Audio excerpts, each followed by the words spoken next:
Welcome to another episode of CX Talks. In a world where AI is rewriting business models overnight, the BPO industry is under pressure.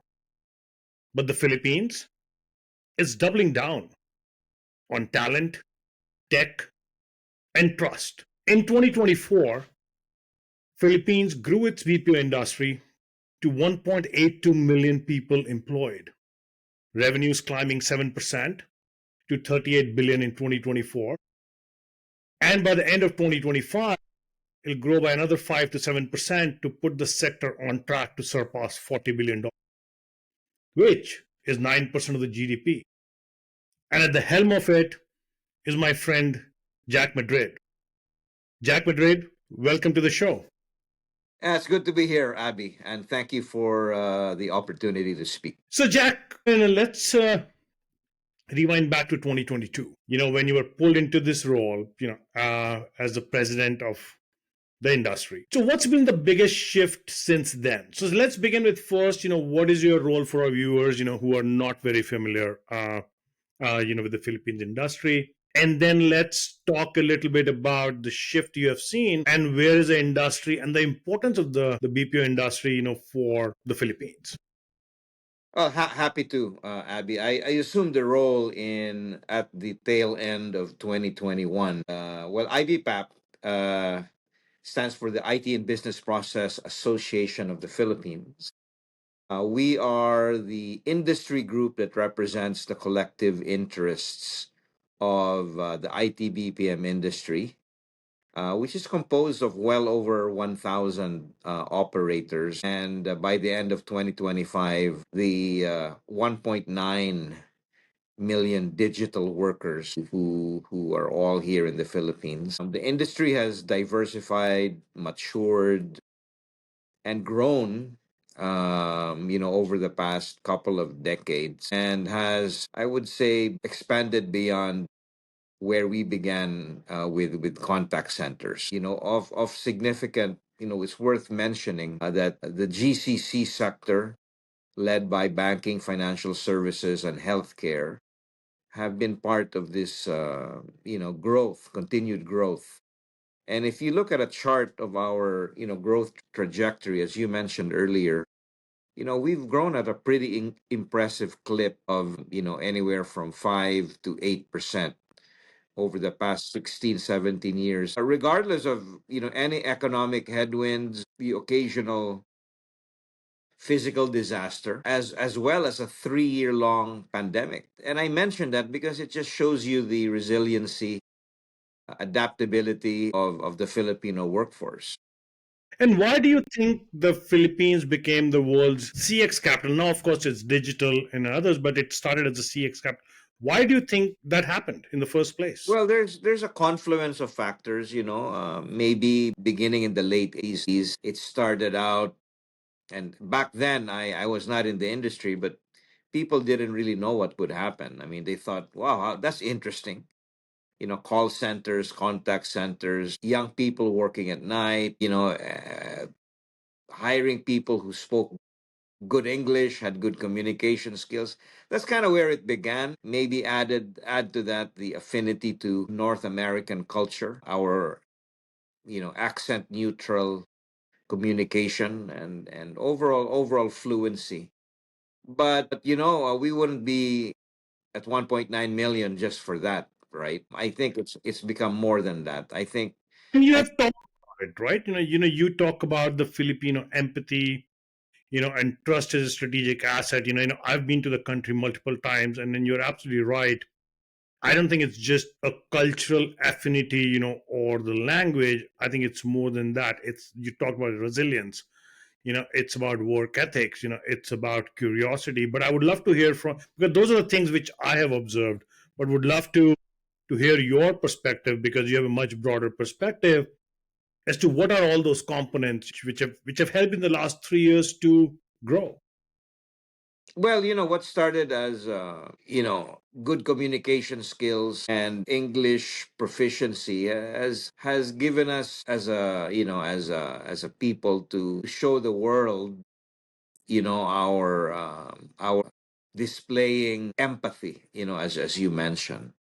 I think this cannot be understated because if you think about our industry, it's really an industry of problem solving.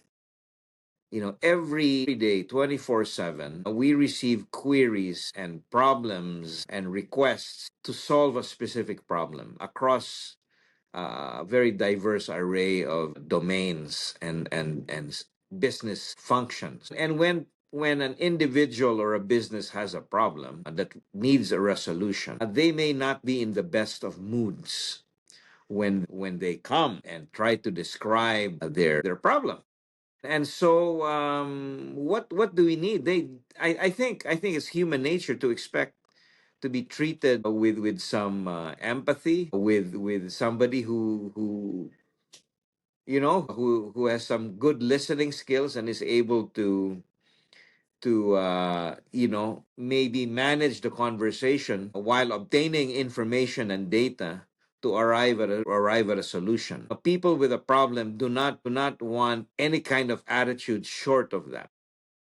But You then know. in the same breath, what would you say is the most misunderstood thing about the BPO workflows globally? Well, I think there are many conceptions and preconceptions and perceptions of the industry from the public, from consumers, from the government, and occasionally even from within. I don't think we do the greatest job in communicating the meaningful and impactful work that our digital workers do.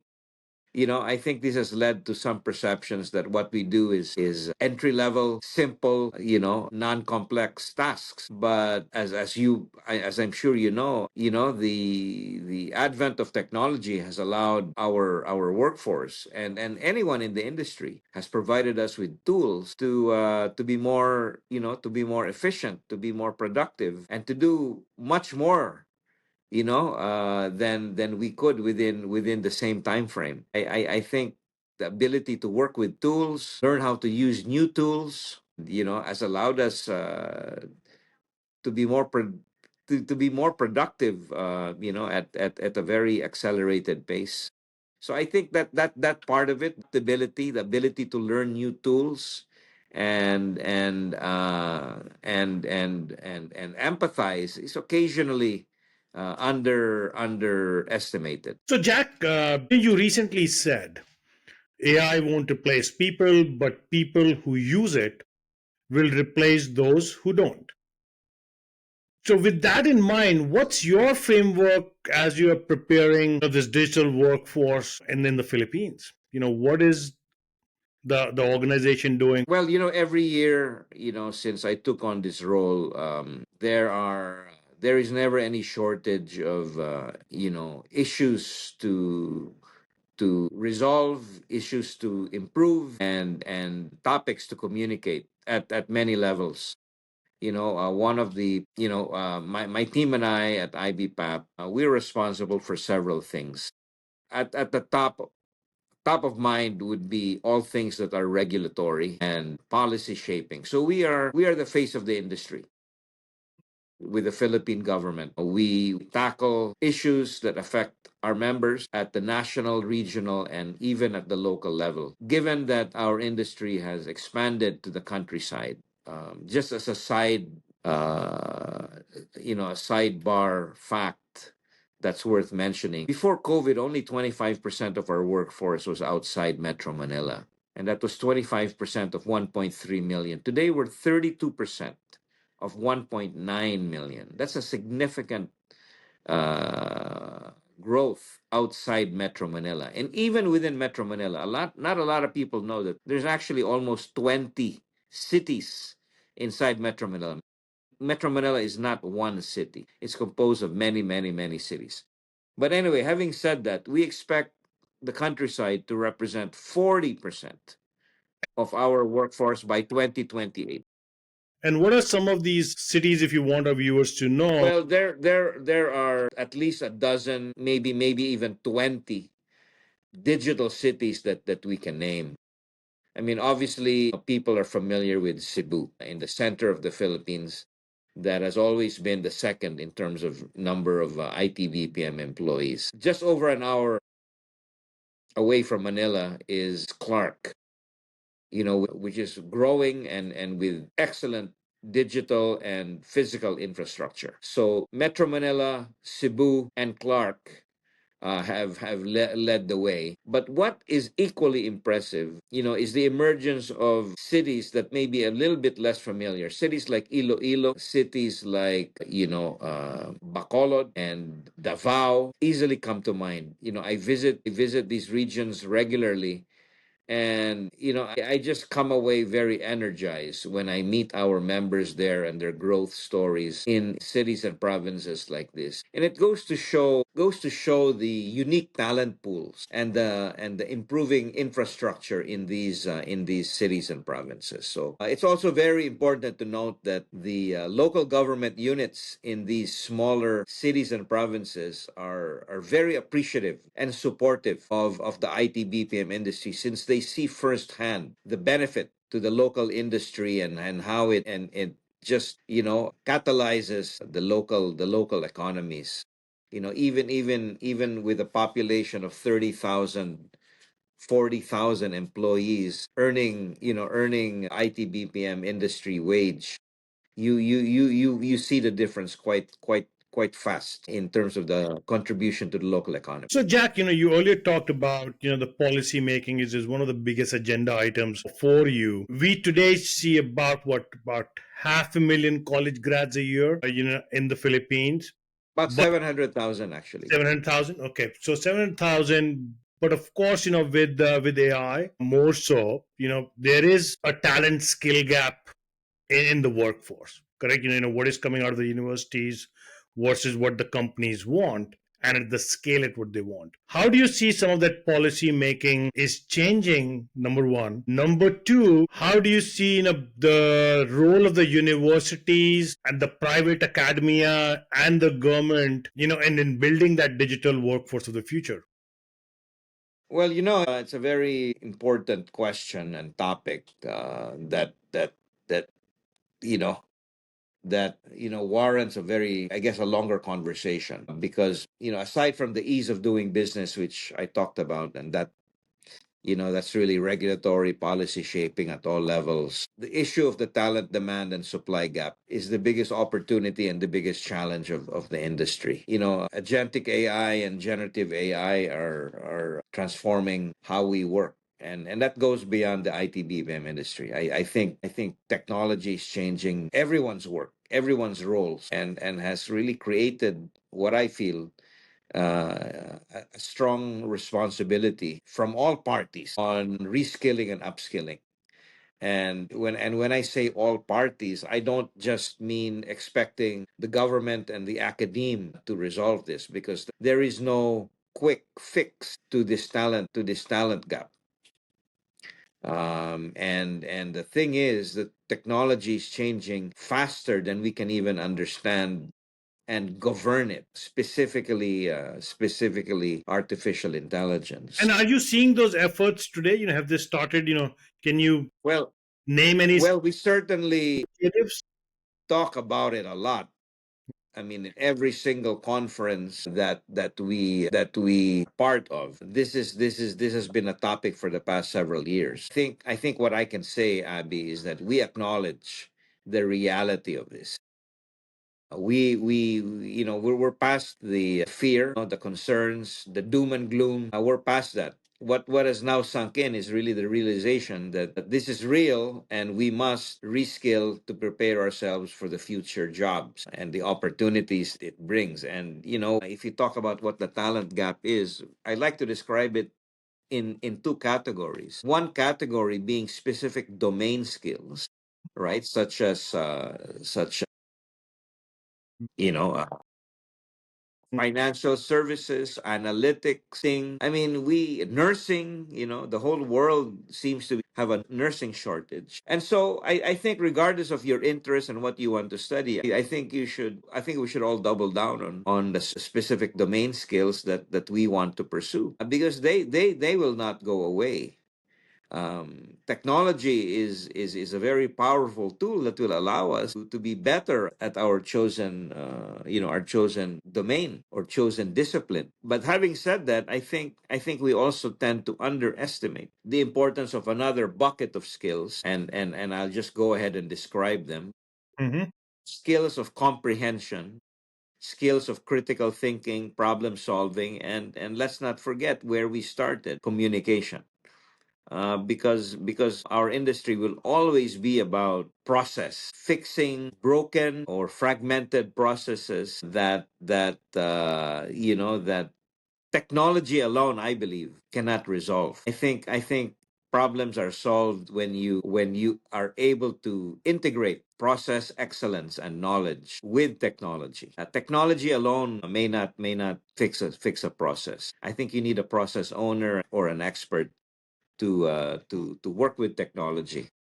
So let me ask you this. If there was one policymaker, who was supposedly listening to our podcast right now, what would you tell them? What should they do right now to ensure that the next 2 million jobs don't land anywhere else? Well, I think we need to start with the fact that we are a major player in IT BPM. I think we need to let that really, really, really sink in. And yes, it is a very big, indispensable pillar of the economy, which we need to protect at all costs. This industry has become too big to fail. And so, if you take that seriously, then I would have to begin with addressing issues that affect the ease of doing business. I think we need to let our investors and locators do what they do best, which is run their businesses as best as they can without being distracted with that that are not related to their business, but can affect their business if if unresolved. I'm talking about inconsistent interpretation and implementation of established rules and regulations, Mhm. whether they pertain to tax holidays, incentives, or very basic local government functions. These issues still come up at the national, local, and regional level, and we are aware of this because we get involved Mhm. as an organization in helping to resolve these issues. So after all, it is no longer just India and the Philippines anymore. There are emerging third level destinations for ITBP. So, which brings me to my next question, right? Now, as there are a lot of emerging next destinations, how are you ensuring? I'm sure, are other countries reaching out and saying, hey, we want to learn from you, number one. Number two, how do you ensure at a global scale, right? The collaboration between similar organizations. Well.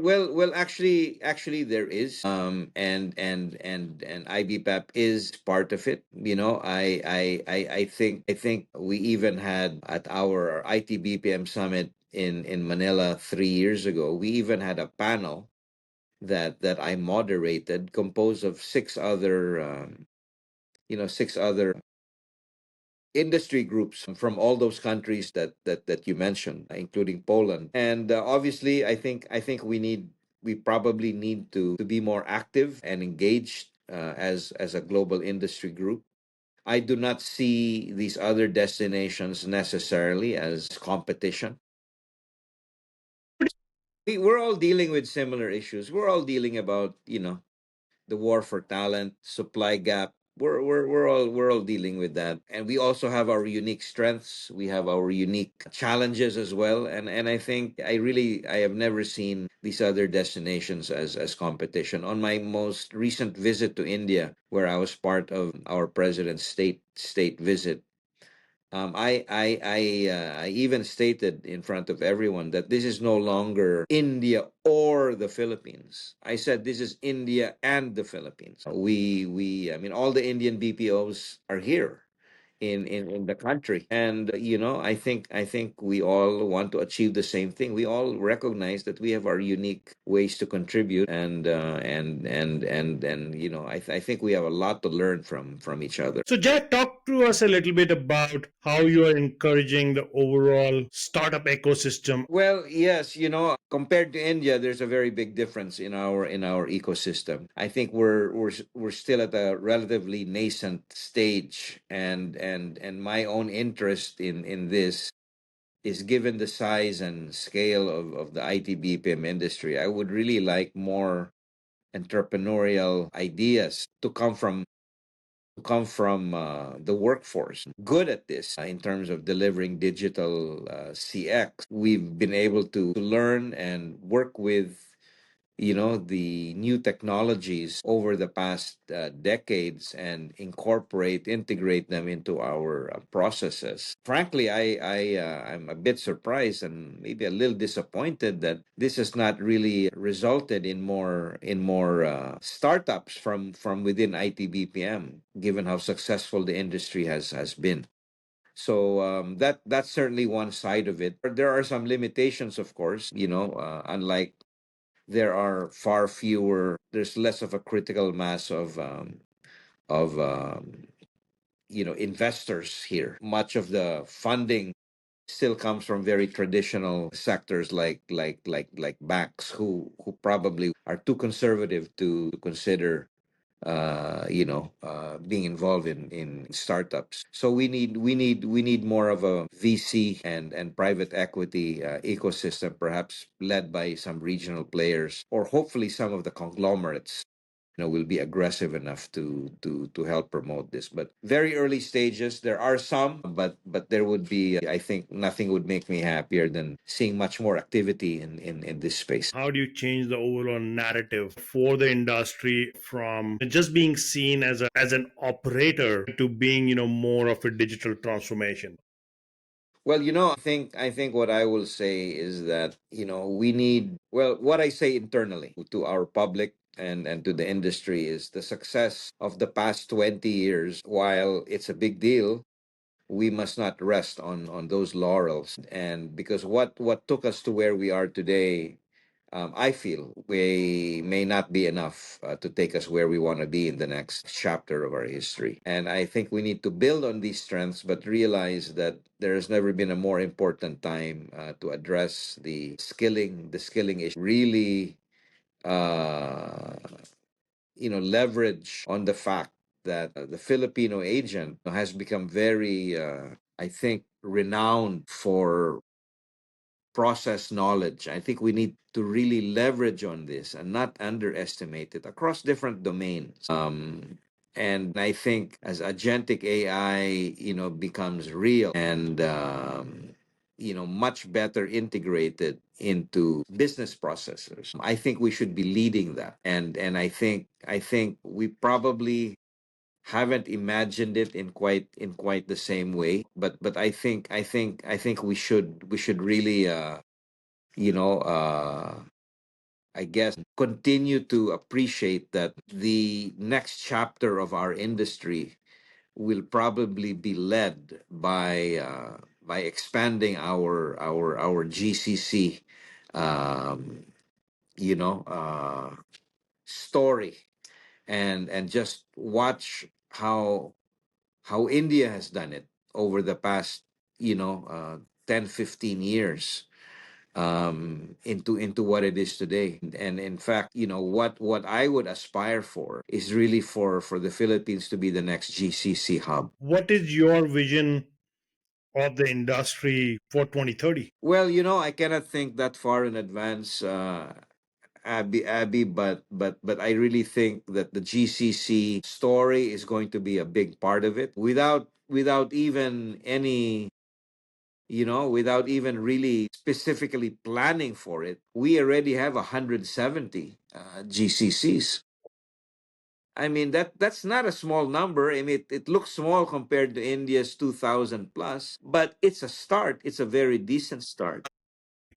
Our GCC logos are more than respectable across the sectors we just talked about.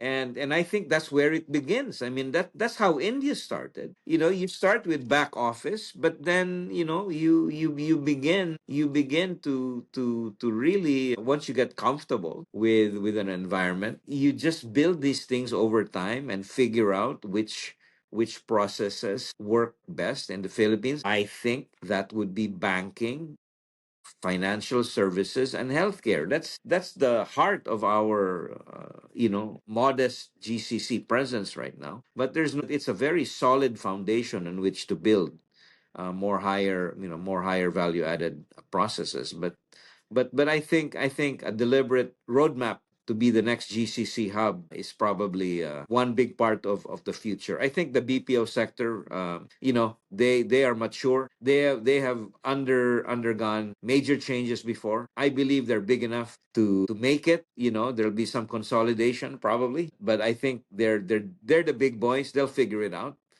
But I think the GCCs is going to be the next big story of the Philippines. And what's that one metric you track most obsessively every single day in your role? That's a really interesting question because traditionally the government, ourselves, the public, media, they only talk about number of jobs.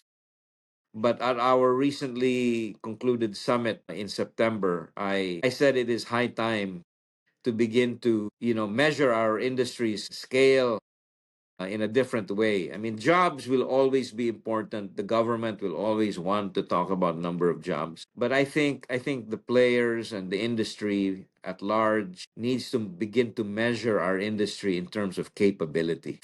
I think that's because of technology. And at the end of the day, this is a business, and the purpose of a business is to generate revenue. And if we want revenue, then we want to continue to strengthen our capability. I think it's as simple as that. That's great. So, Jack, as we come to the last segment, of our podcast, before I let you go, you have had a great career, transitioning from the private sector across various domains, into this whole industry leadership. So, what is your biggest leadership lesson for our viewers, from your journey across Dell, Yahoo, now IBPAP? Wow, that's a very loaded, all important question, Abby. I have a lot of things on my mind, but I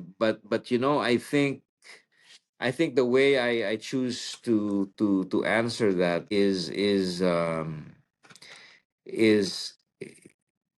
I think the importance of because in one's journey, especially when you move sectors and industry as often as I did, the only thing I bring with me as I connect the dots backward over this 40 is really I mean, of course is important, but I think when you go deeper than what if you go deeper than that, I think you really need humility, because this long journey that we are all in, one is bound to stumble and make mistakes, and rather than let mistakes define you negatively and hold you back, I think it takes a lot of humility to really acknowledge these instances and these situations, share them, and maybe turn them into something positive by learning. It sounds easy to say, but it's probably much harder, and certainly I have found it very much harder. But it's the only constant in my journey, because I've moved around quite a bit. I've dabbled in many things, and one can only do that and remain sane if one has that humility, and maybe even a half expectation that this really may not succeed. I've learned to be a bit of a, you know for lack of a better term, risk taker, over the years, whether it's my career or specific ventures. I totally agree with you. Humility, easier said than done, but it is the most important ingredient, for any leader to grow across anything, any industry, any domain, any realm of life. And I strongly believe in that. But thank you for joining us, Jack. And then, viewers, what Jack gave us today is a masterclass in where the future in the Philippines is headed. If you're leading CX, building AI, betting on offshore talent, thinking of a GCC, opening a GCC, think of Philippines, and do reach out to Jack for any help you need. He's on LinkedIn. We will drop the links in our comment section. So feel free to reach out to him. Thank you, Jack. Thank you for joining us. Thank you, Abby. I really enjoyed our conversation, and thanks again for the opportunity.